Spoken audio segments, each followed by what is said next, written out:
Hello बच्चों, कैसे हैं आप सब। स्वागत है आपका अपने YouTube चैनल @अजय कुमार में। बच्चों, आज मैं आपको पढ़ाऊंगा रीजनिंग। रीजनिंग सभी प्रतियोगी परीक्षाओं में सबसे ज्यादा पूछी जाती है और सबसे ही आसान होती है।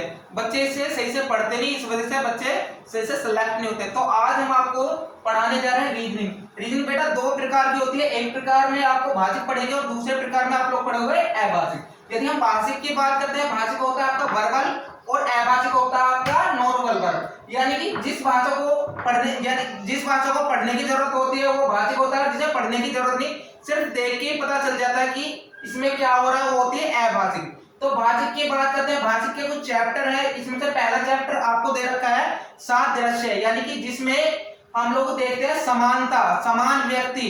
दूसरा आपका वर्गीकरण है, तीसरे आपका श्रेणीक्रम, फिर वर्णमाला परीक्षण और सांकेतिक भाषा। फिर इधर बात करते हैं हम शब्द निर्माण की, दिशा परीक्षण जिसको हम लोग बोलते हैं डायरेक्शन। एक व्यक्ति पूर्व दिशा में है तो कुछ दूरी चलने के बाद में किस दिशा में होगा, उस टाइप के क्वेश्चन हम इसमें पढ़ते हैं। इसमें आगे है आपका ब्लड संबंध, यानी कि ब्लड रिलेशन। वह व्यक्ति किसी का मामा है, किसी का दादा, किसी का फूफा, कुछ भी हो सकता है, उसका क्या संबंध होगा। फिर हम लोग पढ़ेंगे क्रम परीक्षण कि इसमें क्या है, क्रम सीक्वेंस के हिसाब से, क्रम व्यवस्था जिसको हम लोग, या सिटिंग व्यवस्था जिसको हम लोग बोलते हैं सिटिंग अरेंजमेंट। एक व्यक्ति चारों तरफ मुंह करके, चार व्यक्ति बैठे हुए हैं और उसमें रोक तो दियो।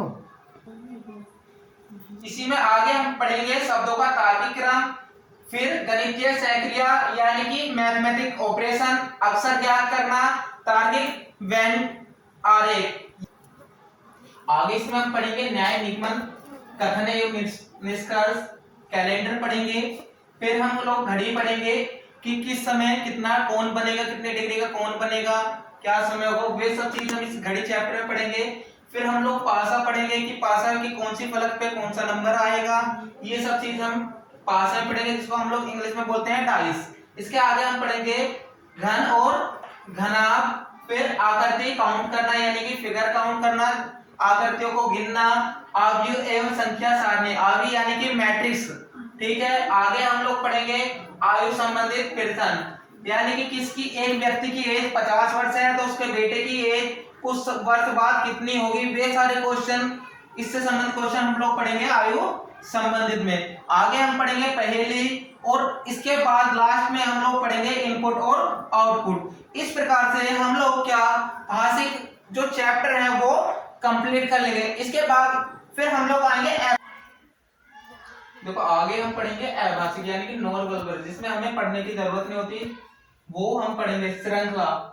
इसमें पढ़ेंगे हम नंबर 1 चैप्टर श्रृंखला, फिर सादृश्य परीक्षण, उसके बाद वर्गीकरण और दर्पण प्रतिबिंब। दर्पण बोले तो इमेज, ठीक है, दर्पण बोले तो मिरर, मिरर इमेज इसमें पढ़ेंगे। इसमें हम पढ़ेंगे वाटर इमेज, जल प्रतिबिंब। आगे हम पढ़ेंगे कागज को मोड़ना, फिर कागज को काटना और आकृति को पूरी करना, यानी कि एक आकृति आपको दे रखी होगी, उसमें से कुछ छुपा हुआ रहेगा, वो सब चीज हम इस वाली आकृति में पढ़ेंगे, उसको पूरी करेंगे। इसमें छिपी हुई आकृति देखेंगे कि ये वाला हिस्सा कौन, निम्न में से कौन सी आकृति में है, इस टाइप के क्वेश्चन हम लोग छिपी हुई आकृति में पढ़ेंगे।